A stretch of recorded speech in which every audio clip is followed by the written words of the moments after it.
Welcome to JSCR podcast, just sharing conversation respectfully. This is picking up on where we left off in the conversation regarding hair.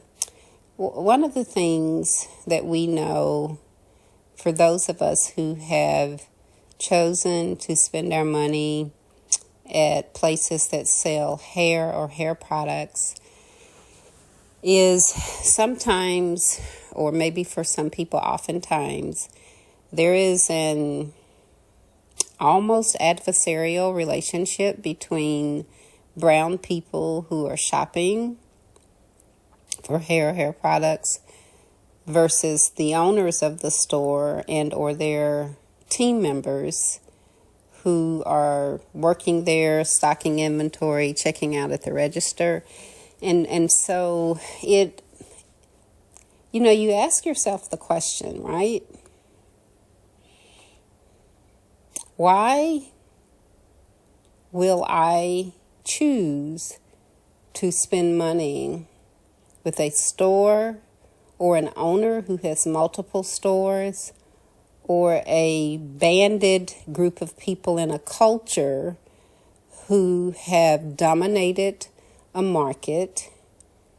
They've marketed to me that I need, it's a false need actually, that I need their products. But there is something instinctively that happens when you make a financial transaction for hair, in this case, with somebody who doesn't treat you with respect. It's like there's a part of you that doesn't like yourself because you've disrespected yourself. We understand that one of the largest ways to make an impact with anybody in the world is currency. And there are many different forms of currency besides money. And so I cannot spend money with people who show a disrespect towards me. And so I just want you to think about that. In the previous episode, I mentioned cleansing. So anything that's manufactured, right, has raw materials or it has ingredients. All of those ingredients have to come from somewhere. If they're synthetic, then they're made. If they come from the earth, the ground, there's the process of harvesting. There's the process of cleaning.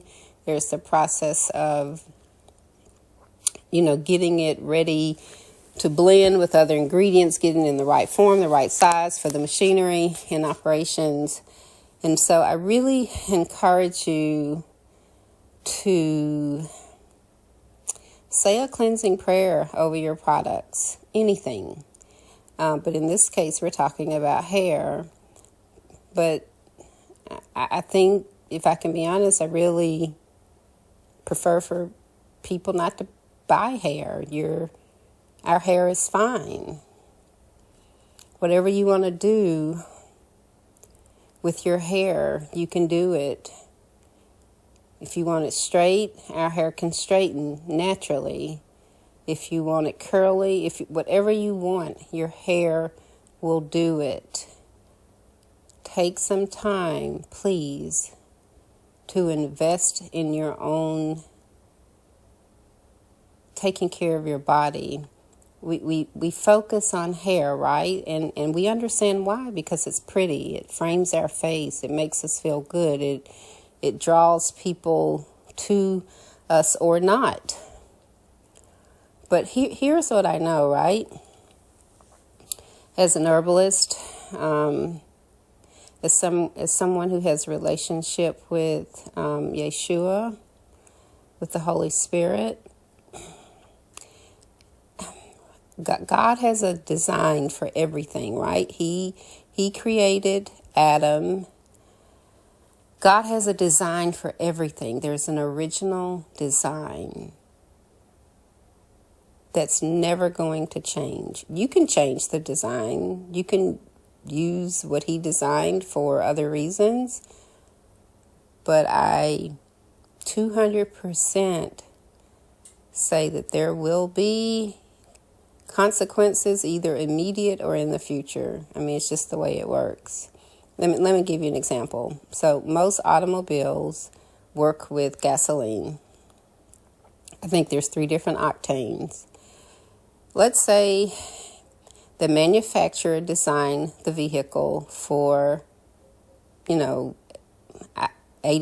octane or 93, whichever one. And you decide that, it's just a liquid.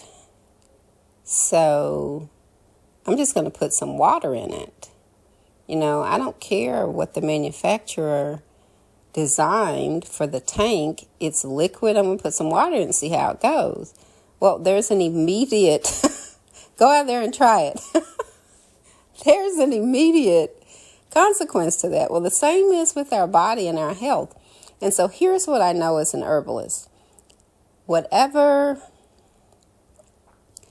I want my hair to grow, the growth of hair isn't really external, right? The growth of hair is internal. It's from the nutrients that you put in your body.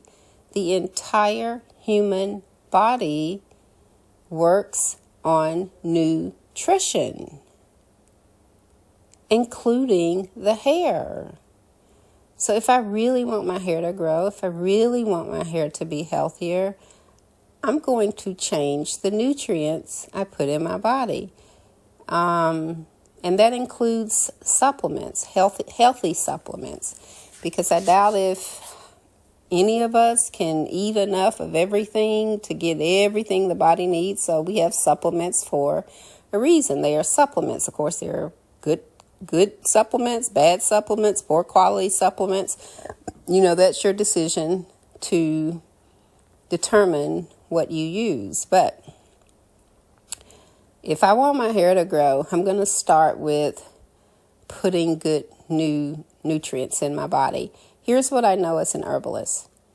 We have a thyroid in the front of our neck. We have 4 parathyroids in the back of our neck, which are super important.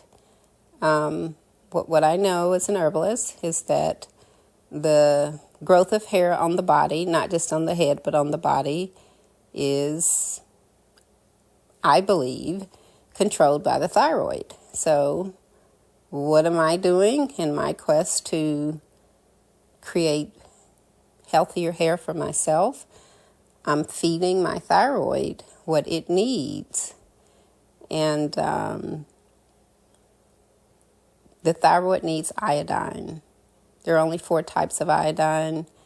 The thyroid in the body and the 4 parathyroids in the back of the neck, they are so crucial to the body, to nutrition. It affects so much of your daily life that, next to, reading the Bible, praying, treating people good, exercising, drinking water, at the top of my list is what nutrients am I giving my thyroid daily. That's just how it is. I thank you for your time. I just had a few other thoughts on hair, and this is why I'm making this second episode. I bless your hair. I bless your life. I bless you with the ability to make really good decisions for yourself. I bless you to come out of agreeing with a lifestyle of convenience and fast and quick. I bless you to think about making hair a priority in terms of nutrition. Give your inside of your body the nutrition it needs, and even give your physical hair outside of the body nutrition So address it internally first and then externally and work that together. Literally speak blessings over your hair. One other thing I thought about, because, in the first episode I talked about, this has been a business plan to market to brown people. There's nothing wrong with making a business plan. It's good. We all should have a business plan, but all people in business, whether they do it formally or informally, they know who their target audience is. For hair and hair care products for brown people, the Asian culture or a sector of the Asian culture has decided we want to market to brown people. One of my personal hobbies is fabric, textiles. I absolutely have a love affair with fabric and textiles. And I'm not an expert in fabric, but I know fabric. And I thought about this. I've thought about this actually for a couple of years. So most brown people will wear satin bonnets because I remember, when we went to the salon, we were told that was better for sleeping and for keeping our hair. And it seems like over the years, the bonnets have become larger and larger and larger. Many people have done, social media posts on, don't you know it's inappropriate to wear a bonnet out in public to a store? Well, I want to just, since I love textiles on a personal level, I just want to talk about, is satin really the best thing for hair, for sleeping? The entire human body, physical body, needs oxygen. The more oxygen we have in our bodies, the healthier we are. And the less oxygen you have in your body, you will be sick. So I was thinking about, satin, right? We know the fabrics that are breathable, which are cotton, right, and linen. And so I was like, why am I buying a satin bonnet, right? I am interested in the health of my hair. I want my body to breathe. I want my hair to breathe. And so, as you can imagine, there's going to be a gathering of bonnets, which I don't use anyway. I just go to sleep on my pillow. It's been interesting to, over the years, listen to the comments of men when men, husbands don't like, bonnets on women or around the house. But again, I'm focusing back on health of the hair, clothing for our bodies, things for our hair. Our body should be able to breathe, right? If you're putting fabrics on your body or our hair that are not breathable, that's going to erode the healthiness of the hair. I recently ordered some, I don't know what you call them, little soft caps. It's just fabric, but it's not a beanie, but it's just a little hat-like thing made out of fabric. But I made certain when I was ordering those that they were made of cotton or wool. I didn't want any polyester blends, none of that, absolutely none of that. I don't want any polyester on my body. It's not breathable. It's like you're walking out in plastic. How can you possibly think that's not going to have a repercussion on your health, on your organs? And when I received some of my little hats I ordered, even though it was pretty, some of them had, fabric in it that was just not good for the body. And so they, obviously I did the return process, and the ones that were of good, fabric where my head could breathe, I kept those. And so, I think about, there's a writer called, of course she's no longer living, J. California Cooper. And one of the things that I love about her books, which often she writes in short story format, is, I remember this short story in particular. I think the scene was in Washington, D.C. And one thing that she shared was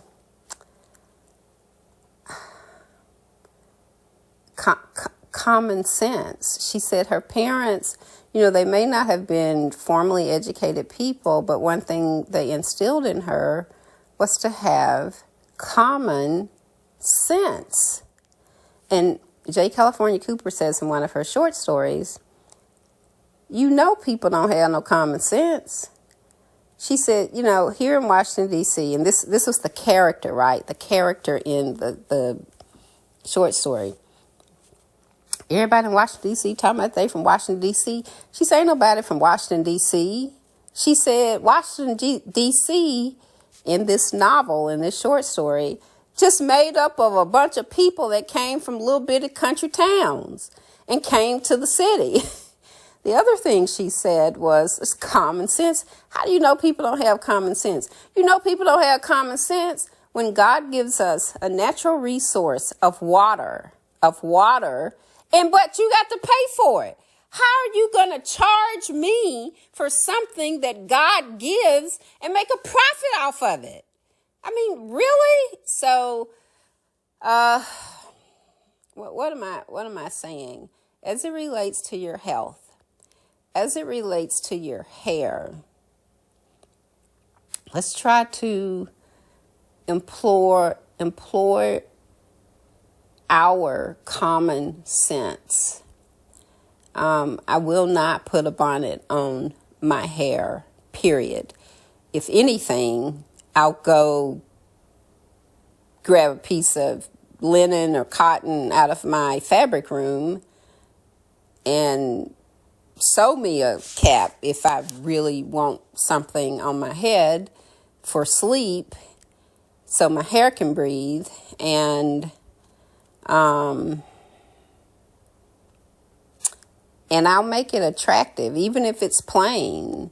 I don't even like the look of the big drop in the satin cap, behind your head and all this. I was at the store yesterday and saw, a lady with one of those on, and okay, I'm rambling, so I'm leaving. I love you. I'm learning to love you because we understand that love is a learned behavior that brings forth actions, right? And then the feelings come. But love is a learned behavior. I do not believe love is automatic. I believe love is learned. If it's learned, that means that there has to be a teacher. And maybe that's why the world, our families, are in the shape it's in, because we've not been taught love. And if we haven't been taught, I guess we just guess at it. And, that's another podcast. We're talking about hair. So thank you for your time, and see you on the next episode.